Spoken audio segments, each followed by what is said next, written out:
आपकी दोस्त और होस्ट नेहा बंसल और आप देख रहे हैं महानगर मेल। और कैसी हैं आप लोग?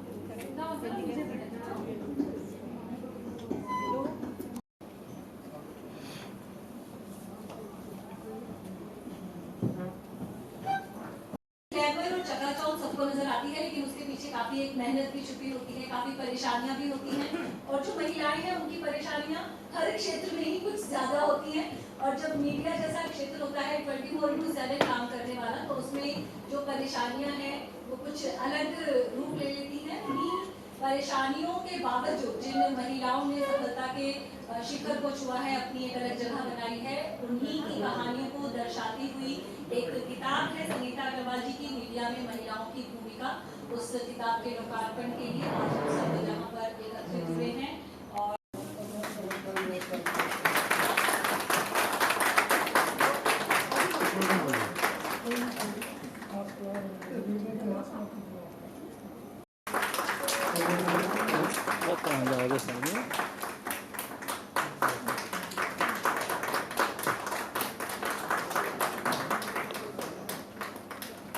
और किसी भी किताब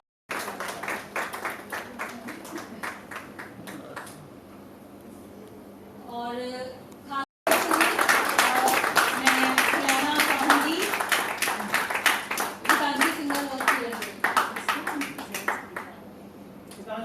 गीतांजलि सिंघल और किरण गोयल आइए।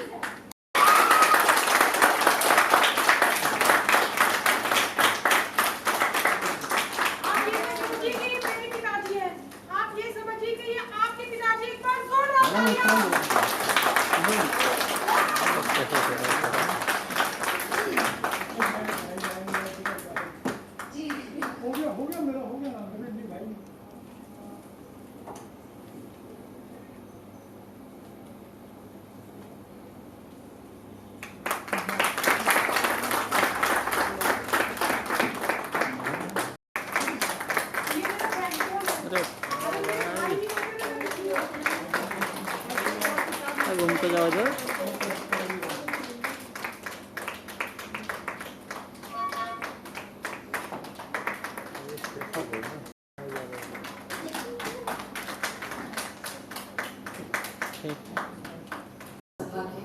श्री रामनिवास जी को, भारती तनेजा जी और नानक चंद जी को आप सभी का स्वागत। लोकतंत्र का चौथा खंभा कहा जाने वाला मीडिया और उसका इतिहास इतना सशक्त है कि देश की आज़ादी हो या एक गमछा और लुंगी पहने आदमी का वो संदेश जो पूरी दुनिया ने सुना और पूरी दुनिया का मानचित्र बदल गया। एक झंडे से अलग अलग झंडे नजर आने लगे पूरी दुनिया में और 20वीं सदी की नींव उसके उत्तरार्ध में रखी गई। महात्मा गांधी का मीडिया संस्कार अगर हमें पढ़ना हो तो हम कमल किशोर गोयनका जी की पुस्तक में देख सकते हैं कि किस तरह से अपने पत्रों से, अपने विचारों से उन्होंने पूरी दुनिया को जो बिखरी हुई थी एक साथ समेटा और एक बड़े लोकतंत्र की नींव रखी। आज आधी आबादी इस देश की यानी महिलाएं उस मीडिया तंत्र को और उस मीडिया तंत्र के जनपक्षीय तत्व को साथ में लेकर एक बहुत बड़ी मुहिम पे निकल पड़ी है। आज हम बात कर रहे हैं मीडिया की मीडिया में महिलाओं की भूमिका के बारे में। अभी वुमेन्स डे गया और दो बड़े मुद्दों पर हिंदी साहित्य के गलियारों में चर्चा हुई। पहला मुद्दा ये कि हिंदी में क्या इसको महिला दिवस कहा जाए या स्त्री दिवस कहा जाए, और दूसरा मुद्दा ये कि क्योंकि मैं एक प्रकाशक हूँ तो मेरी ओर से महिलाओं की भूमिका प्रकाशन संस्थानों में उसके ऊपर कोई बात रखी जाए। तो पहला मुद्दा तो लिंग्विस्टिक है कि स्त्री और महिला में क्या फर्क है, पूरे सोशियो लिंग्विस्टिक उसके बारे में बात हुई और ये तय हुआ कि स्त्री दिवस कहना ज्यादा सही है महिला दिवस के बजाय। इसके ऊपर बड़ा विमर्श फिर कभी बात करेंगे। अब बात आती है प्रकाशन की। तो आज इस मंच से मुझे ये कहने में बहुत गर्व महसूस हो रहा है कि हर महिला जो समाज में कहीं पहुंची है वो उन सभी महिलाओं के मेहनत की वजह से पहुंची है जो उनके पहले खड़ी थी। वो सभी बुलेट्स लेने के लिए जो उन्होंने अपने सीने में लिए और हमारे लिए रास्ता साफ किया। ये उन्हीं महिला प्रकाशकों की वजह से मैं यहाँ हूँ जिन्होंने मुझे प्रकाशिका बनने पे मजबूर नहीं किया।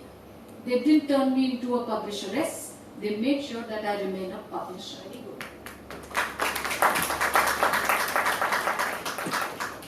अब बात करते हैं मीडिया में जो महिलाएं काम कर रही हैं, जैसे संगीता जी जिन्होंने ये किताब कंपाइल करी। इस किताब का आइडिया 2018 में हमारी एक फ्लीटिंग सी चर्चा हुई और उसके दौरान निकला, और क्योंकि वाणी प्रकाशन हमेशा अपनी किताबों की ओर प्रतिबद्ध रहा है, तो इस बड़े अंतराल में इस किताब के साथ चलते रहने की हमने ठानी और इतनी खूबसूरत ये किताब बन के निकली थी। यहाँ हमारे पास वो कहानियाँ हैं जो, जैसा कि हमारी आज की संयोजिका ने कहा कि जो चमकदार पर्दे पे नहीं दिखाई देती, जो मेकअप की लेयर्स के नीचे दिखाई नहीं देती, वो कहानियाँ मैं आज सभी का औपचारिक रूप से धन्यवाद करती हूँ, उन सभी महिलाओं का जिन्होंने समय दिया इस किताब के लिए। अंजना सिंह, निधि कुलपति जी, नीलम शर्मा, नीलू व्यास थॉमस, नुपुर बसु, मृणाल पांडे जी, राखी बख्शी जी हमारे बीच जोरदार तालियों के साथ वर्तिका नंदा जी, शीला रावल जी, श्वेता सिंह जी, सुहासिनी हैदर जी और स्वाति चतुर्वेदी, जिन्होंने उन परतों को खोला समाज की जो कहीं ना कहीं एक वर्चस्वधारी। आप सबको बहुत बहुत नमस्कार। संगीता को तो खास बधाई, आपको भी बहुत बहुत बधाई इतनी अच्छी किताब को छापने के लिए। संगीता से मेरी मुलाकात हुई जब ये एक से एक बढ़कर शिखर पे जो महिलाएं पहुंची है उनके लिए शिकेम जुड़ी, और इसने मुझे बोला कि मैं बहुत सारी फीमेल्स जो कुछ कर सकती हैं ज़िंदगी में उनके बारे में लिखना चाहती हूँ। शी वॉज इन कॉलेज, तो बहुत लगा नहीं कि ये किताब छपेगी भी, तो बस इंटरव्यू लेने आई तो इतनी रिक्वेस्ट और इतनी ईमानदारी इसके लफ्ज़ों में झलक रही थी, लग रहा था कि सचमुच में कुछ कर पाएंगी। तो मैंने, क्योंकि समय निकालना बहुत मुश्किल होता है और इंटरव्यू देते वक्त जब क्वेश्चन पूछने वाले के ऊपर डिपेंड करता है कि वो क्या पूछती है, इतने अच्छे से अंदर तक झांक के इन्होंने मुझसे इतनी सारी बातें निकलवाई, तो लगा कि शायद कुछ कर जाएंगी। और काफ़ी सालों बाद ये मेरे पास आई और बोली कि मैम मेरी तो बुक छप रही है, हिंदी पॉकेट बुक्स वालों ने छापी है, और शीला दीक्षित जी तो उसे विमोचन करने आए, तो मुझे बहुत ही अच्छा लगा। उस दिन ये मुझे संगीता के रूप में सचमुच में भारतीय दिनेजा दिखी, जो अपने काम को जब सोच लेती हैं करना तो वो करके ही छोड़ती हैं, कभी वो छूटती नहीं है, चैलेंजेस कुछ भी हो, और पूरी मेहनत से इसके अंदर, क्योंकि ये बहुत मेहनती और बहुत ही अच्छी लड़की है। और अब ये बुक जब इसने लिखी और मुझे बुलाया कि यदि विमोचन के लिए आप आइएगा, तो मुझे और भी ज़्यादा खुशी हुई, क्योंकि मीडिया के बीच में रहते हुए आई नो मीडिया में जाना और मीडिया के लोगों से मिलती रहती है तो कितना मुश्किल काम है। जो लोग पर्दे पे रहते हैं वो तो बहुत ही आसान भी होता है, लेकिन आसान उनके लिए भी नहीं होता, लेकिन फिर भी अगर हम कंपेयर करें तो आसान हो जाता है, क्योंकि ग्लैमरस वर्ल्ड है। लेकिन जो लोग पीछे होते हैं कैमरा के पीछे, और आजकल तो कैमरा भी संभालती हैं, तो पूरे फोटोग्राफी भी करती हैं और कैमरा संभालती हैं, और जब पीछे रह के जब काम करती हैं, सीने पे गोलियां खाती हैं, जिसने एक लड़की जिसके बारे में, सुहासिनी के बारे में इन्होंने लिखा भी है कि उसने गोली भी खाई। रात का पता नहीं है, घर वालों को छोड़ के आप निकल रहे हैं, रात को किस वक्त आएंगे, और कितना मुश्किल है अदरवाइज भी हर सिचुएशन में। विदेश मंत्रालय में जा रहे हैं कहाँ, और फिर क्राइम के लोग जो क्राइम को कवर करते हैं, बहुत ही मुश्किल काम है। तो मीडिया वालों को तो हमारा हमेशा से सलाम रहता है, और उनके बाद इसको एज अ करियर देखना चाहते हैं, स्पेशली मीडिया में आना चाहते हैं। मुझे लगता है उनको ये बुक ज़रूर पढ़नी चाहिए, क्योंकि उनको सिर्फ ग्लैमर ना दिखे, पीछे की मुश्किलात भी पता हो, ताकि जब वो उनको मुश्किलात को सहना हो तो उनके अंदर वो दम रहे, वो पहले से तैयार रहें कि हाँ मैं करने को तैयार हूँ। तो आपको भी बहुत बहुत बधाई। मैं ये जरूर कहना चाहूँगी कि जो लड़कियाँ हों या लड़के, जो लोग अपने पेरेंट्स की इज्जत करते हैं उनमें भगवान को देख लेते हैं, और इतनी इज्जत वो दे रही हैं अपने मम्मी। मुख्य अतिथि भाई रामनिवास जी गोयल, प्रकाशक महोदय व आप सभी को मेरा सादर प्रणाम। जरूरी नहीं रोशनी चिरागों से ही हो, बेटियां भी घर में उजाला करती हैं। संगीता के बारे में भी कुछ ऐसा ही है। इसने न केवल घर में उजाला किया बल्कि देश और समाज के लिए भी अच्छी अच्छी पुस्तकें लिखकर वितरण होने के साथ साथ ऋषि ऋण चुकाने का भी काम किया। ऋषि ऋण की बात मैं इसलिए कर रहा हूँ क्योंकि जहाँ तक मेरी जानकारी है, ग्रंथ जिसे आप आम बोलचाल की भाषा में किताब कहते हैं, संगीता ने अपने विचारों और संघर्ष को अपने शब्दों में पिरोकर किताबों के रूप में समाज के सामने प्रस्तुत किया है। संगीता की मुस्कान मुझे मुस्कुरा देती है, इसकी हंसी दिल को छू लेती है, इसका दिल शुद्ध और सच्चा है। इन सबसे ऊपर मुझे गर्व है कि वह मेरी बेटी है। मेरे पड़ोसी बहुत पुराने पीछे 40 वर्ष श्री नारायण जी, मंच पर विराजमान मैडम कविता जी, जिनका मैंने सुना सौंदर्य विशेषज्ञ हैं, पहली बार उनसे मिला हूँ। आदिति गोयल प्रकाशन से आई हैं, जिन्होंने इस पुस्तक के प्रकाशन में योगदान दिया है। उनसे 5 मिनट बातचीत भी हुई और उन्होंने अपना उद्बोधन भी दिया। संगीता अग्रवाल, जिसको बहुत छोटे से बड़े होते हुए मैंने अपनी आंखों से देखा है, प्यारी बच्ची है। आज उनकी इस पुस्तक का विमोचन, मैंने पुस्तक का पहले भी विमोचन किया था, बड़े छोटे स्केल पर किया था, लेकिन आज कुछ लार्ज स्केल पर है।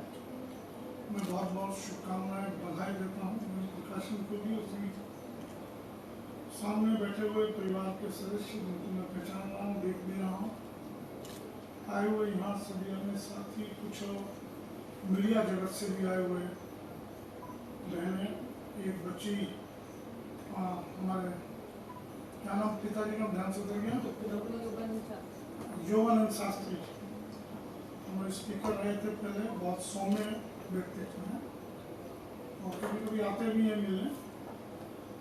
पहली बार बिटिया आई है तो मिली आज, मैं उसको भी बहुत बहुत शुभकामनाएं देता हूँ। यहाँ सामने उपस्थित राखी बख्शी जी, एक बार बहुत बहुत धन्यवाद। और पत्रकार हैं अर्चना जी, अर्चना जी कौन से हैं? अर्चना जी धन्यवाद। जरा पहचान लूँ तो न्यूज वालों से थोड़ा डर लगता है। निहारिका जी, नमस्कार बेटे, नमस्कार। तो पहले भी आए एक बार। यहाँ उपस्थित होने सभी साथियों, इस पुस्तक को संगीता ने लिखने के लिए विचार क्यों आया होगा मन में, कैसे आया होगा, वो एक विषय हो सकता है, लेकिन विचार अपने आप में अद्भुत है। जो महिलाएं मीडिया में आगे गई हैं, प्रिंट मीडिया है या इलेक्ट्रॉनिक मीडिया है, उनके इंटरव्यू लेकर उनको कलमबद्ध किया जाए, पुस्तक में छापा जाए, जिससे उनको प्रेरणा मिले। ये साहस का भी काम है। मीरा कश्यप से जाकर मिलकर इंटरव्यू लिया जाए तो अपने आप में बड़ी बात है। नारायण पांडे जी से मिला जाए, उनका इंटरव्यू लेकर इस पुस्तक में छापा जाए। उनका मैंने पूरा पढ़ा है, नारायण पांडे जी का केवल पढ़ा है, बाकी का मैं पढ़ नहीं पाया। तो नारायण पांडे जी की पत्रकारिता को देखते हुए मैंने कुछ उनसे बहुत कुछ सीखा कि पत्रकारिता क्या होनी चाहिए, क्या नहीं होनी चाहिए। पत्रकारिता के क्षेत्र में थोड़ा सा विवेचन अगर हम कर लें, युवा पीढ़ी बैठी, आज़ादी से पहले महिलाएं हमारी पत्रकार थी, लेकिन उस वक्त इलेक्ट्रॉनिक मीडिया नहीं था, प्रिंट मीडिया था। और अनेक ऐसी महिलाएं हुई हैं जिन्होंने बहुत कुछ लिखा है। हमारे साहित्य में भी बहुत महिलाएं हुई हैं जिन्होंने बहुत कुछ लिखा है, गद्य में भी लिखा है, पद में भी लिखा है और प्रेरणादायक लिखा है, जिनको पढ़ करके आनंद भी आता था। एक बार पढ़ने बैठ जाइए, कई उपन्यास भी हैं, तो एक बार पढ़ने बैठ जाइए तो अंत तक पढ़े बिना छूटता नहीं। लेकिन अब इस आधुनिक युग में, जैसे तनेजा जी ने कहा कि महिला और पुरुष में कंपटीशन ना खड़ा हो, इसके बहुत सख्त है। एक घर में बहन भी है, बिटिया भी है, माँ भी है, पत्नी भी है, माँ पिता भी है, भाई भी है, बेटा भी है, और उसी से सामूहिक रूप से घर चलता है। और ये कोई महिला कोई पुरुष एक सिक्के के दो पहलू हैं। अगर एक को अलग कर लिया, दूसरे को अलग कर लिया, ना पुरुष का विकास हो पाएगा, ना हमारी बिटियाएं आगे। दोनों को साथ लेकर चलना और दोनों, किसी को भी पढ़ लीजिए, किसी को भी देख लीजिए। संगीता को देखा, पिता के लिए आंसू बहा रही है, वो पुरुष है हमारे सामने, उनकी प्रेस करने में थक नहीं रही। ये प्रेरणा देता है हम सब। पिता बालिका का एक संरक्षक भी है, उसके बहुत बड़ी छतरी भी है। और जितनी प्रेरणा पिता से, बिटियाएं वैसे अक्सर मैं अपने घर का अनुभव बता सकता हूँ। बिटियाएं बाप की लाडली होती हैं, जो भी कुछ उनको मनाना होता है माँ से वो मना नहीं पाती। एक बार अपने आप को टुटो है, वो बाप से मना, और बेटे जरूर माँ से मना लेते हैं। बेटे को बाप झलक देता है, नहीं ये नहीं होना, लेकिन वो माँ की गोदी में जाकर बैठ जाता है, माँ को माँ। ये दोनों में अंतर है। बाप हमेशा बिटिया का पक्ष रखता है, बिटिया की ऊंच नीच बात को भी स्वीकार करके बिटिया की पीठ को थपथपा लेता है, माथा चूम लेता है। मैं बहुत इस पुस्तक के लेखन के विषय में बहुत प्रशंसा करता हूँ संगीता की, जिसने ये साहस करके पुस्तक लेके आई है।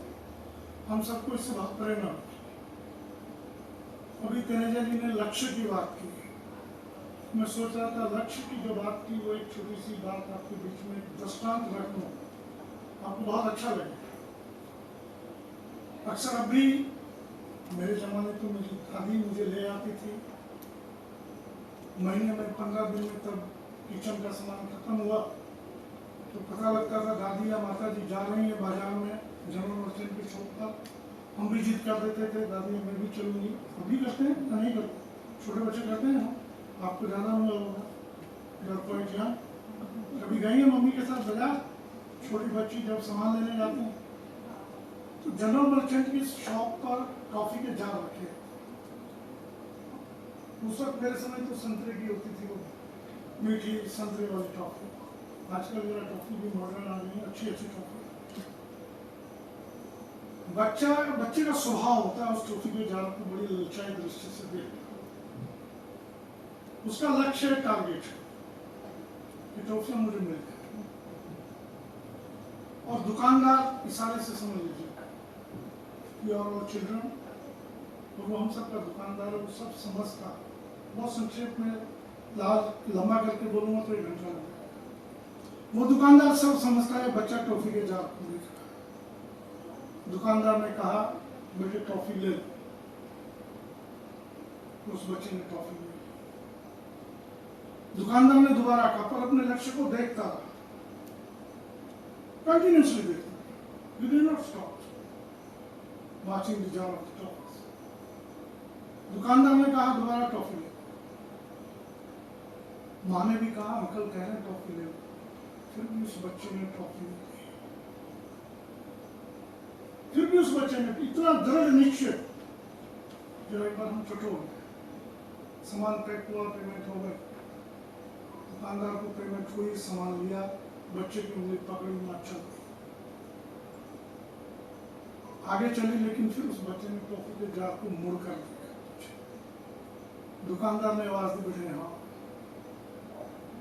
बच्चे के चेहरे पर खुशी आ गई, गया वहां। दुकानदार ने टॉफी के जार का ढक्कन खोला, एक मुट्ठी टॉफी की भरी, उस बच्चे को दी। बच्चे ने भी दोनों मुट्ठियां खोली, टॉफी ली। कहानी खत्म। बच्चा खुशी खुशी माँ के पास गया। माँ को थोड़ा सा गुस्सा आया, बड़ा डांट करके पूछा, अंकल ने एक बार कहा, 2 बार कहा, मैंने भी कहा, तब तुमने टॉफी नहीं ली, अब क्यों टॉफी ली? बच्चे ने बड़ा मासूम था, माँ मेरी मुट्ठी बहुत छोटी थी, 4 टॉफियां थी, अंकल की मुट्ठी बहुत बड़ी थी। यानी उस बच्चे का एक टारगेट, लक्ष्य, वो छोटे लालच में नहीं घूमा, उसने बड़ा टारगेट रखा। और इस बच्ची ने भी, मैं समझता हूँ, बड़ा टारगेट रखा और आगे बढ़ेगी निश्चित रूप से। तो ये छोटी छोटी चीजें जिंदगी में कई बार प्रेरणाएं बहुत देती हैं। आगे बढ़ने के लिए मेरा लक्ष्य है और उस लक्ष्य को मैं छोड़ूंगा नहीं, छोड़ूंगी नहीं, निरंतर उसको ताकूंगा। उसके लिए जो मुझे करना पड़ेगा करेगा। बीच में कुछ छोटे मोटे लालच आएंगे, निश्चित रूप से टारगेट मिलता है, उसकी मुट्ठी खुलती है। अंत में मैं कह रहा हूं कि उसकी मुट्ठी जो अपने टारगेट को फिक्स कर लेते हैं, छोटे मोटे लालच में नहीं आते, उसकी मुट्ठी उसके लिए खुलती है। और जब उसकी मुट्ठी खुलती है, वो चाहे तनेजा जी के लिए खुले, चाहे किसी और के लिए खुले, वो किसी की झोली में समाती है, वो अपार है। हम सबकी झोली में नहीं समाती। मेरे बारे में जानते हैं नानक जी, मैंने अपने टारगेट को रखा, जब खुली तो बहुत खुली, बाधाएं आई, आती थी। तो मैं बहुत बहुत बधाई देता हूँ, शुभकामनाएं देता हूँ। लेखन मैं भी करता हूँ, लेकिन कविता लेखन करता हूँ, कभी कभी कर लेता हूँ, फुर्सत मिलती है, उसी से मुझे थोड़ी संतुष्टि मिलती है। अंत में कविता मुझे बहुत अच्छी लगती है, वो मेरी लिखी हुई कविता, उसको, उस कविता को आज के परिप्रेक्ष्य में मेरा कटाक्ष भी है और एक देशभक्ति भी है। उधम सिंह काम्बोज का हमने सबने नाम सुना, तो ऐसा बैठा है क्या उधम सिंह काम्बोज का नाम नहीं सुना? मैं बता देता हूँ। जलियांवाला बाग कांड का बदला लेने के लिए वो 23 साल की उम्र में वो लंदन गया और अपनी डायरी में पिस्टल की जगह बनाकर पिस्टल काट के ले गया और डायरी में वहीं जाकर डायर को उसने हत्या की थी और वहीं उनकी समाधि बनी हुई है स्कॉटलैंड। मेरा बेटा वहीं रहता, मैं जब भी पहले गया, किसी ने कभी आए तो पिक्चर देखिएगा मनोज कुमार की, पूरा वो पश्चिम। मनोज कुमार जब वहाँ पहुँचता है तो वो स्कॉटलैंड उसकी समाधि के दर्शन करने पहुँचता है। तो उसी परिप्रेक्ष्य में कविता लिखी थी। जिस दिन उधम सिंह काम्बोज को फांसी होनी थी, कालकोठरी में बंद थे, उनके मन में क्या विचार आता?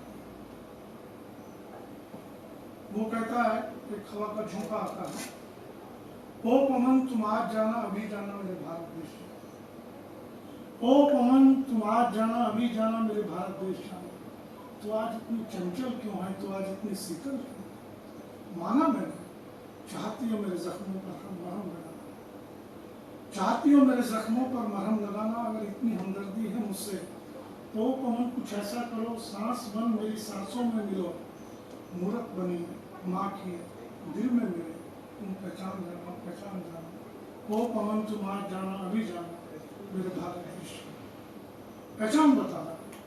सागर चरण धोता है उसका, मुकुट हिमालय शोभित है, हो नतमस्तक, बढ़ जाना पूरी की ओर, अयोध्या भी जाना, मथुरा भी जाना, काशी भी होती आना, हम जलियांवाला बाग जाना नहीं पूछा। हम टटोल लें एक बार, बहुत अयोध्या मथुरा मंदिर ये सब बातें होती है, मंदिर बने, जलियांवाला बाग हम कितने लोग जाते हैं। वैष्णो देवी में बड़ा शौक से हम कहते हैं, मैं हर हफ्ते जाता हूँ, हर हफ्ते जाता हूँ, हर महीने जाता हूँ, जाइए। उस जलियांवाला बाग हम कितने जाते हैं बच्चों। हाँ, जलियांवाला बाग होती है। ओ पवन तुम आज जाना अभी जाना मेरे भारत देश, अंतिम पंक्ति, बस कार्य इतना कर तुम लौट आना, फिर तुम्हारी चंचलता और शीतलता में महक मेरे देश की रहेगी। कंकण तुम्हारा पवित्र होगा, सांस बंद तूने मेरी सांसों में मिल जाना, है मेरी सांसों बस फिर तुम हमेशा के लिए रुक जाना, ओ पवन तुम आज जाना, अभी जाना मेरे भारत देश। आज देशभक्ति कहाँ चली गई, मैं उस पर टिप्पणी नहीं कर रहा, लेकिन हमको इन सब चीज़ों का चिंतन करना होगा कि धर्म कहाँ खड़ा है, पूजा पद्धति कहाँ खड़ी है। दोनों चीज़ों को तोड़, पूजा पद्धतियों को और धर्म को और देशभक्ति को। मैं पुनः एक बार संगीता को बधाई देता हूँ।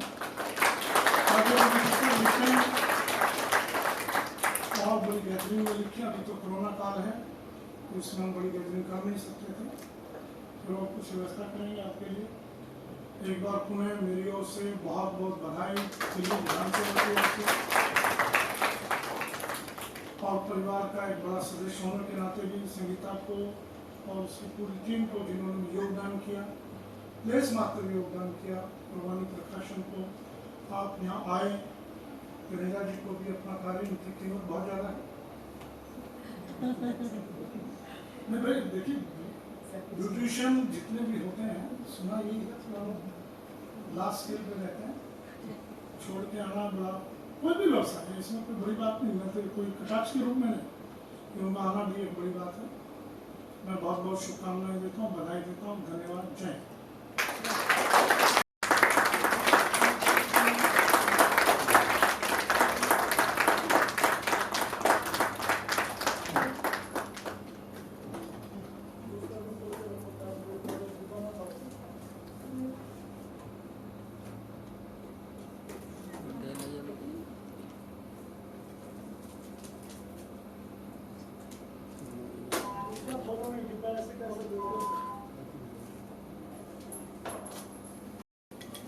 सर एक बार सामने जरा please, sir this side, sir एक बार इस तरफ, sir speaker sir please sir.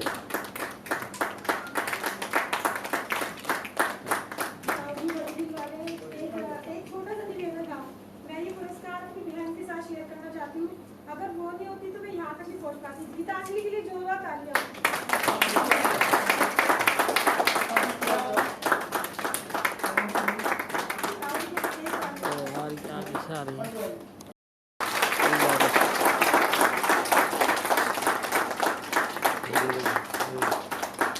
बोलिए sir.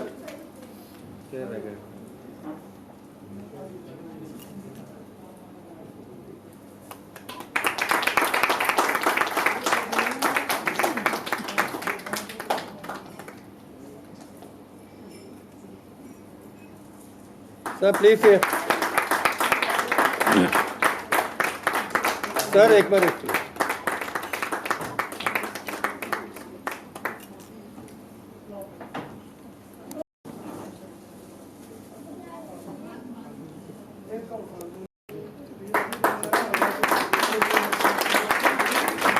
Sir this side, sir speaker sir एक बार।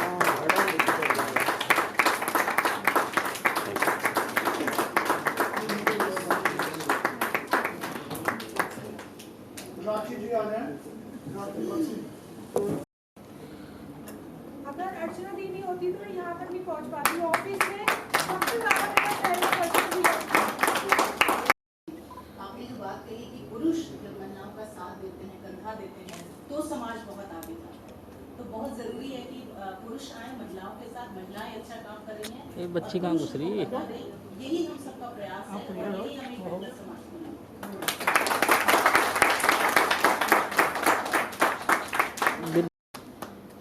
सर प्लीज नहीं देख रहे। स्पीकर सर एक बार जरा सामने जरा।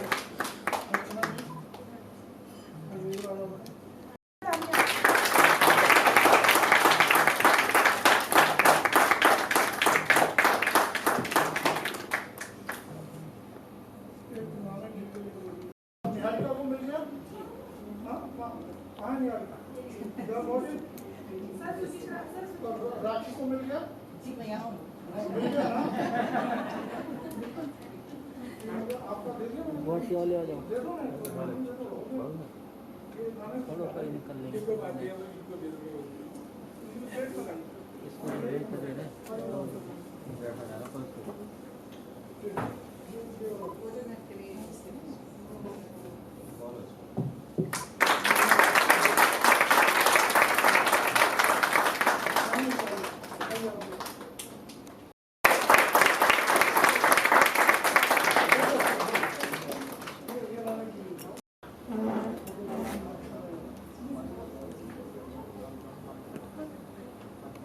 बच्चे थोड़ा पीछे ही रहना आप।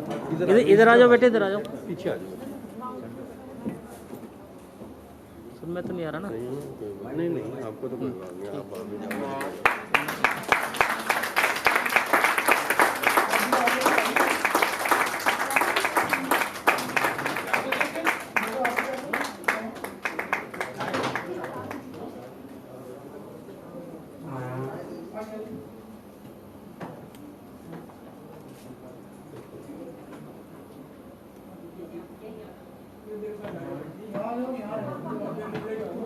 नीचे कर देते फिर प्लीज।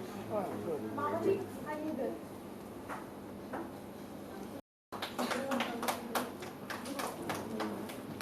आप जापान के लिए सभी आमंत्रित हैं। की अनुमति नहीं देते तो ये कार्यक्रम कभी नहीं हो पाता। तो एक बार आप जोरदार तालियों से उसका स्वागत कीजिए।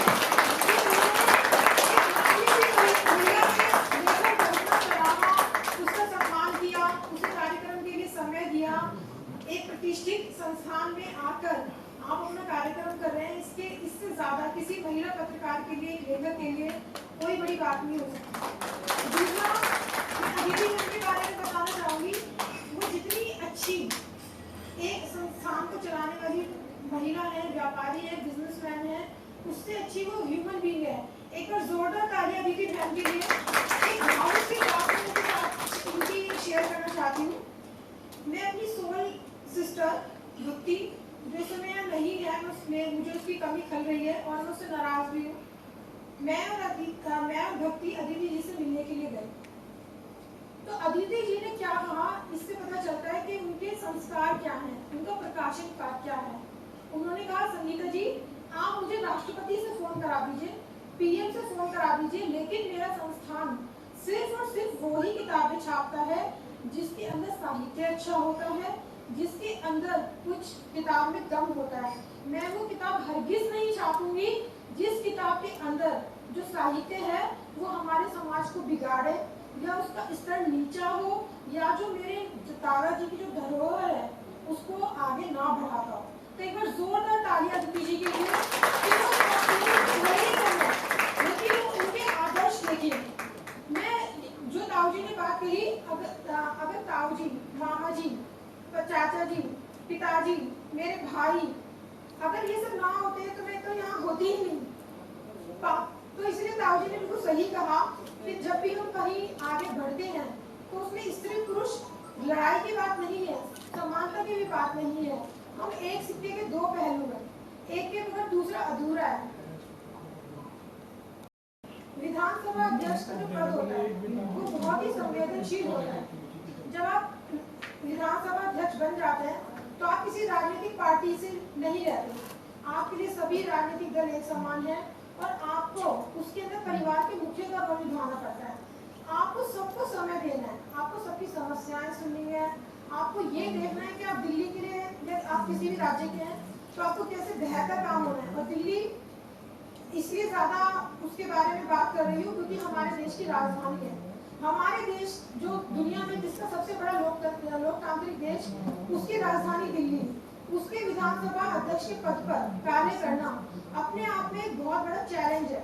क्योंकि जो दिल्ली रूल बनाती है, जो दिल्ली में काम होता है, वो पूरे देश के लिए एक मिसाल होता है।